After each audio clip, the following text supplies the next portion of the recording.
I titled this video Calculated Mistakes and the Frustration of Fulani Oligarchy.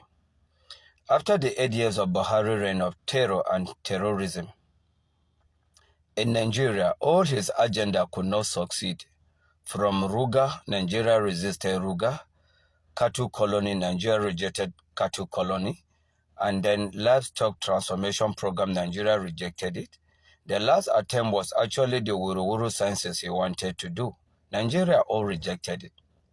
But then, since his 8 years was up, there was nothing they can do. They wanted a situation whereby he will hand over power to someone that will continue the Fulani Islamization agenda program. One, the calculation mistake that they did was, okay, let them hand over power to a Yoruba man who will be a Muslim, and they will bring a VP to actually be a Muslim ticket. That desire to hand over power was not out of sincerity, but it was out of mischief. When they told that the grandpa in the villa now, because he was not looking mentally okay and he was not looking strong, they knew very well that Osibanjo would have become a better president by development and economic antics of this country. But no, because they have interior motives, they decided to bring grandpa, who they thought in their mind that would not last. And they brought Shetima, who was actually a Boko Haramist, that peradventure in an event that grandpa die or become incapacitated, Shetima would take over. But to God be the glory. Since after the swearing in, the grandpa has been like a 40-year-old young man. Now, their frustration began when they discover that they have made a calculated mistakes. One, the grandpa is not dying soon. Secondly, most of the structure that Buhari actually put in power before handing over, they discovered that the grandpa is actually destroying them.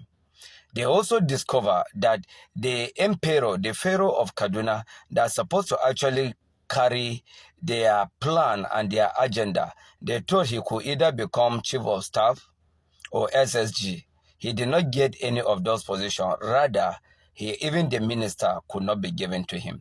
It is out of this frustration that you see what is going on in the north today, that they are tried by all means from pillar to pole calling for alliance, that they want to unseat the president. Now, the question here is it only the north that have the ability that can unseat and decide who becomes the president? I know that grandpa in the villa is not doing well economically.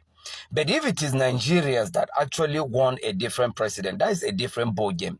But it should not be that it is the northern oligarchy that will decide who become president and who lose the presidency.